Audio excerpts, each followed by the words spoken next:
the end of the Infinity Saga of the MCU. Two of the biggest movies of all time by most any metric. Which chapter was better? Unfortunately, with the recent news, Endgame will have to be re-edited. So here, for the first time, you have an exclusive look at a scene from the special edition of Avengers Endgame.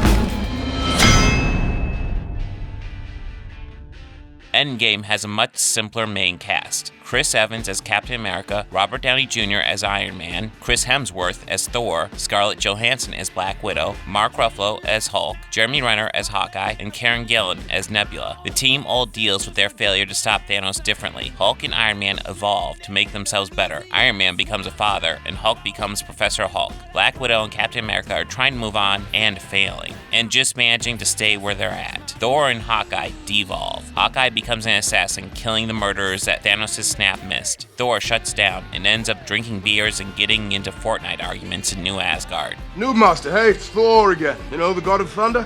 Listen, buddy, if you don't log off this game immediately, I'm gonna fly over to your house, come down to that basement you're hiding in, rip off your arms, and shove them up your butt!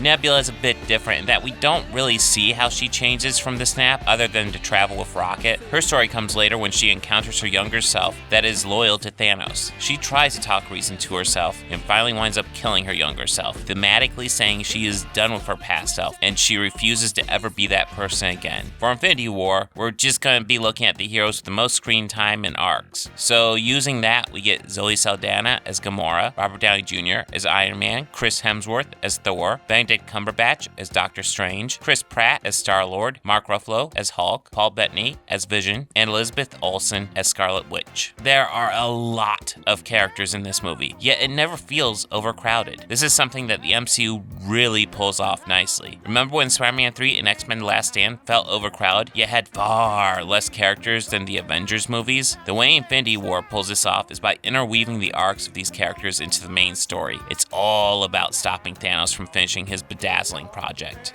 You need to seriously ease up on the bedazzling. Gamora hopes to stop Thanos at first by killing him, and when she fails, she tries lying and misleading him. Iron Man has had Thanos in his head since the original Avengers and seeks a way to stop him and get Thanos out of his head. Thor loses the very little bit he had left at the beginning of the movie and seeks a weapon that could kill Thanos and almost dies to get it. Doctor Strange wants to protect the Time Stone at all costs. Star-Lord has to deal with the idea that he killed Gamora in his heart and is left in a very fragile emotional spot in a nice chunk of the movie, which causes him to go mad at a critical moment. Vision depends on the Mind Stone for his life. He is willing to sacrifice his life to destroy the stone, but the other heroes refuse and seek a way to remove it in the hopes that Vision could survive. Scarlet Witch finds herself having to kill Vision to stop Thanos, only to fail, just like everyone else. The heroes all fail here despite doing their best. Well, maybe not Star-Lord. He was emotionally fragile, but dude, bad call. This is difficult since both movies handle their core heroes incredibly well, but Endgame has to get the final point for how well it wraps up these arcs. It even turns the arguments that Captain America and Iron Man had in the Avengers into foreshadowing. Point for Endgame.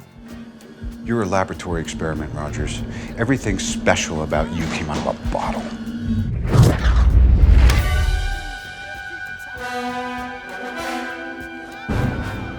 You're not the guy to make the sacrifice play, to lay down on a wire and let the other guy crawl over you.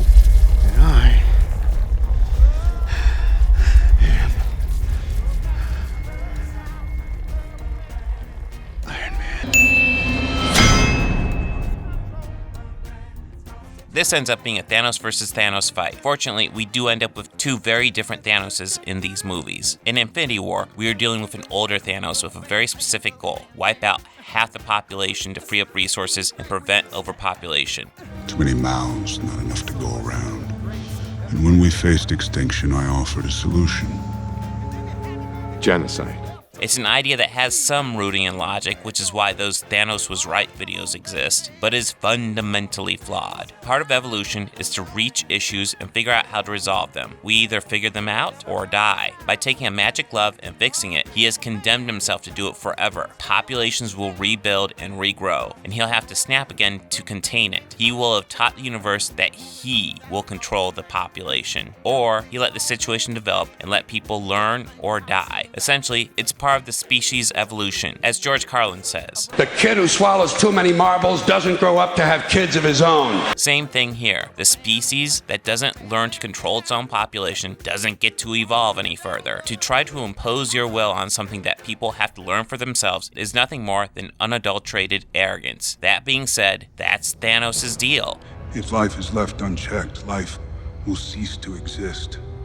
It needs correction. You don't know that! I'm the only one who knows that. He's unbelievably arrogant. He calls everyone child because he sees himself as wiser and smarter than everyone else. He is a compelling villain because he gets a whole backstory allowing you to understand where he comes from, but also just enough to understand that he is off his rocker. In Endgame, we get this Thanos for a brief cameo, but then we get past Thanos from the first Guardians of the Galaxy. He had the same plans as Thanos in Infinity War, but changes them once he encounters the Avengers. I know what I must do. I will shred this universe down to its last atom. In many ways, this ends up making him simpler. His old plan had more of a purpose. This new plan is just crazy. Well, his old plan is crazy too. But this is just next level and taking the more complex, well thought out Thanos we had before and turning him into just destroy everything villain of the week. He never talked about destroying the universe in Infinity War, and the Avengers almost won. A moment that in the comic book causes Thanos to rethink everything, but here, he has no reaction to it. He is still alright in Endgame, and Josh Brolin is equally great in both movies. However, the character has a bit more meat to him in Infinity War, and that's why that movie gets the point. With all 6 stones, I could simply snap my fingers. They would all cease to exist. I call that mercy. In Endgame, we have Paul Rudd as Ant-Man, Don Cheadle as War Machine, Bradley Cooper and Sean Gunn as Rocket Raccoon, and Brie Larson as Captain Marvel. It's not a very big supporting cast, but they are all significant players. Ant-Man almost made it to the main player list, but once he comes back and reveals his whole time heist plan, his role becomes significantly smaller. Rocket and War Machine work well, but don't have any real role outside of bouncing off other characters. And Captain Marvel just shows up when the heroes need something big. She's there for Acts 1 and 3, and nowhere to be seen during Act 2. In Infinity War, we pretty much have everyone in the whole goddamn Marvel Cinematic Universe in the supporting cast. Chris Evans as Captain America, Chadwick Boseman as Black Panther, Karen Gillan as Nebula, Tom Holland as Spider-Man, Don Cheadle as War Machine, Patrick Swayze as Dalton, Sebastian Stan as Bucky Barnes, Scarlett Johansson as Black Widow, Anthony Mackie as Falcon, Peter Dinklage as Eitri, Dave Bautista as the Invisible Man. I've mastered the ability of standing so incredibly still that I've become invisible to the eye. Right. Pom Klementif as Mantis, Vin Diesel and Terry Notary as Groot, Bradley Cooper and Sean Gunn as Rocket Raccoon, and a whole lot more. Infinity War was a huge accomplishment in how well it balances all its characters without feeling overcrowded. But in Endgame, the supporting cast were very much a presence in the story, and they had a significant impact. This is a point for Endgame. I wasn't always like this. Me either. But we work with what we got, right? These movies have themes very closely related to each other. Infinity War is all about not sacrificing others. Captain America gets the big line. Thanos threatens half the universe. One life cannot stand in the way of defeating him. But it should. We don't trade lives, Vision. Captain. We see this throughout how the heroes are not willing to sacrifice each other. Loki gives up the Space Stone because he is unwilling to sacrifice Thor. Gamora gives up the Soul Stone because she is unwilling to sacrifice Nebula. Doctor Strange gives up the Time Stone because he is unwilling to sacrifice Iron Man. There are exactly 2 times when the heroes violate this rule. The first is when Star-Lord pulls the trigger on Gamora. Thanos just toyed with him, but in his mind, he had pulled the trigger and killed the woman he loves. This left him unstable, and when they finally had victory and he discovered Gamora's fate, he lost it. And because of that, the heroes managed to snatch defeat from the jaws of victory, all stemming from the choice Peter made to sacrifice Gamora. The second time is when Wanda kills Vision to stop Thanos from getting the Mind Stone. This proved to only make Vision go through the experience of death twice. We also see that Thanos is more than willing to sacrifice people for his own ends, and that's what makes him the villain. You are in Wakanda now. Thanos will have nothing but dust and blood. We have blood to spare. Endgame is much more about self-sacrifice. Natasha gives up her life so they can get the Soul Stone and give Hawkeye the chance to see his family again. Bruce sacrifices his arm to bring everyone back, and Tony gives his life to stop Thanos' army. Honestly, the scene at Vormir in both movies show what each movie is all about. Essentially, that's the planet that represents the theme of the movie. In Infinity War, it's all about the evils of sacrificing others, while in Endgame, it's about the nobility of sacrificing yourself. That's the thing to keep in mind, too. Thanos was more than willing to sacrifice others, but never did he ever intend to sacrifice himself. He talks about using the stones to kill half of all life, and even talks about how fair and random it would be. Yet, he has a retirement plan for when he is done. It will be random, save for one person. And then what? I finally rest and watch the sunrise on a grateful universe. He clearly has no intention of sacrificing himself and knows that others will try to stop him or reverse what he has done. If his actions were as noble as he says they are, surely no one would try to reverse them. I think it's safe to say Tony doesn't have to worry about his actions being undone, yet Thanos does, because what he is doing is inherently evil. He gives it his all, yet in the end there is no way he manages to sell killing half of everything as something that people are on board for. The themes are interesting because Infinity War hits its theme a lot. But when Endgame hits its theme, it hits it hard. They work so well together that saying they're a tie in themes is reasonable, which means now we have to judge them on raw storytelling. Infinity War follows Thanos' quest for the Infinity Stones. It does reach a mild lull in the middle with Thanos expositing to Gamora, but overall the story is very streamlined and fast moving. The whole movie is a quick 2.5 hours that leaves you concerned for all the heroes as you see them slowly dying until the mass grave at the end. Endgame is a movie in 3 parts. Part 1 is a direct follow-up to Infinity War. The team is tracking down Thanos and kills him, and then try to figure out their new lives in the aftermath. It's left to us, guys. And we gotta do something with it. Otherwise, Thanos should have killed all of us. Then when Scott shows up with his time travel idea, they try to find hope in that. Part 2 is best described as a victory lap. The characters time travel to some highlights of the MCU and Thor: The Dark World, and revisit past glories while also tracking down the stone. Part 3 is the final battle. Part 1 and Part 3 are excellent. Part 2 is fun but loses something. The fan service gets a bit overbearing, and the silly bit with Loki is distracting. It at first seems like they need to track him down and get the Space Stone from him, but instead they let him run off to his Disney Plus show while they time travel again to get an older Space Stone. Part 1 and 3 are just as good and sometimes better than Infinity War. Part 2 is fun but not nearly as good as Infinity War, and the movie feels a lot more dragged during this part than Infinity War ever suffered. Theme-wise, the movies are strong, but as far as storytelling, the point has to go to Infinity War.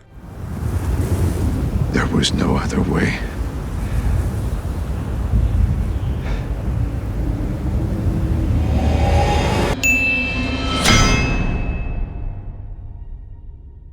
This one is incredibly close, and for good reason. It's almost certainly entirely the same crew that worked on these 2 movies. The effects look about the same. The aesthetics look about the same. The cinematography looks about the same. Everything here is about the same. Both these movies have helmet problems. It really stood out with Bruce in the Hulkbuster armor. It always just looked like his head pasted onto a robot body. Endgame almost doubled down on that issue, with Rhodey frequently looking like Don Cheadle's face being pasted on a robot body. And perhaps the worst looking scene in both these movies, Rescue opening her helmet to see one of the worst face paste jobs ever. It looks terrible. However, if we also look at hero shots, Endgame also has arguably the best hero shots of all time. And of course, you can't forget about this. Then again, we look at locations, and Wakanda and Titan are much more visually interesting than the wreckage of the Avengers building in Endgame. Somehow Thanos blows it up, and it looks just like a generic wasteland from Mad Max, except not even that good, because at least Mad Max would have some color. This is incredibly close, but the point has to go to Endgame. Those hero shots are amazing, and easily the most memorable moments of both movies.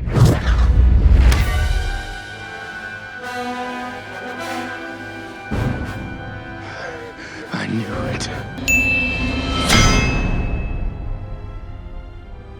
Again, this is almost certainly entirely the same crew again, so quality-wise they're incredibly equal. There are some differences though. The scores by Alan Silvestri are both solid. Maybe not the most memorable, but just like his score for the original Avengers, when it's strong, it's incredible. It is completely subjective, but I slightly prefer the work in Endgame. In Infinity War, I sometimes felt like the music cues were unnecessary, like when Black Panther is taking down the shield. We open the barrier.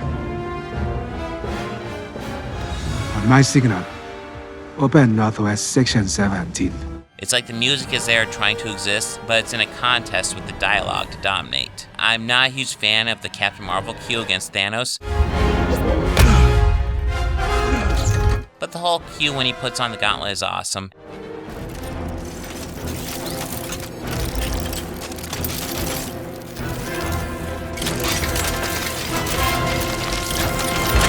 And the soundtrack, when we see the heroes coming to Captain America's aid, is fantastic.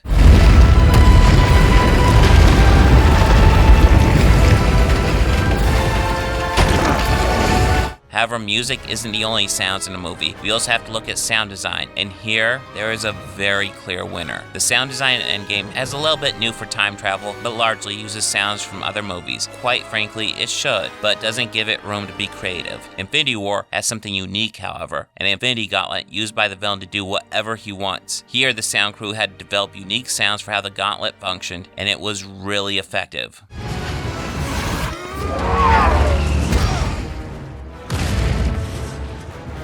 This is close, but sound design pushes Infinity War to the point.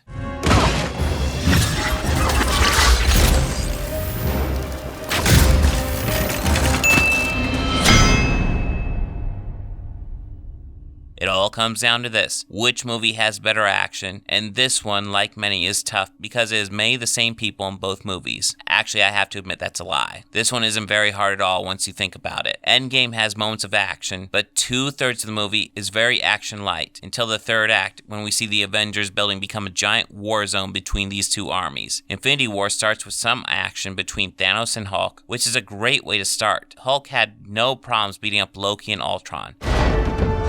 Oh, for God's sake.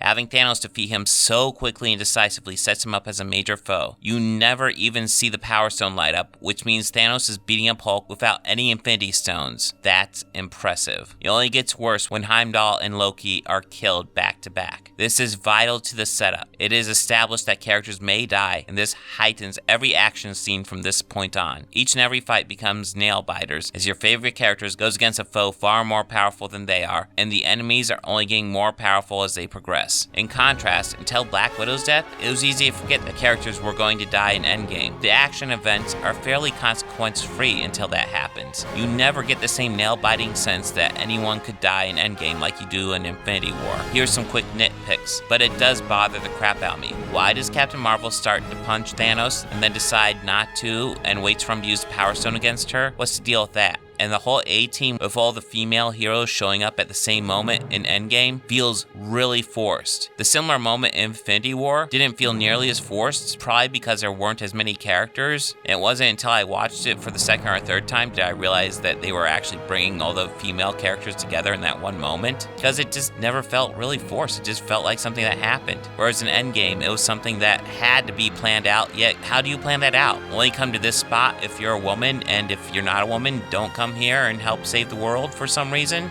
It feels bizarre. Overall, the third act in Endgame is great. It has the best action moments of both movies. But overall in Infinity War, there's just so much more action and it's so much more intense. This is a point for Infinity War. All that for a drop of blood. Well, Endgame came out, and the only real movie I could compare it to is the movie that came directly before it. The only other one is maybe Avatar, and that's for entirely different reasons. Marvel has done something unprecedented in movie history. Everyone wants a cinematic universe, but even if they pull one off, like in the cases of Wizarding World or Lego, the odds that they'll ever be as big as Marvel is incredibly unlikely. Star Wars is kind of a cinematic universe, except the spin-offs haven't taken off yet. The point is, this is a thing that has never happened before on this level, and who knows if it will ever happen again. What Kevin Feige started with a handful of superheroes at his disposal 11 years ago is now the biggest thing in movies on the planet. It's amazing. Now the real question is, what's next for Marvel? Sure, they could do a Secret Invasion or Galactus, but it seems likely they'll just be on rinse and repeat at this point. Time will tell. But even though the MCU will keep chugging along, who knows if it or anything will ever be as big as the MCU is right now. It's an impressive feat, to say the least.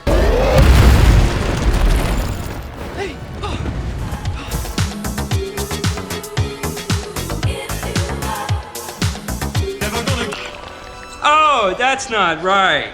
No.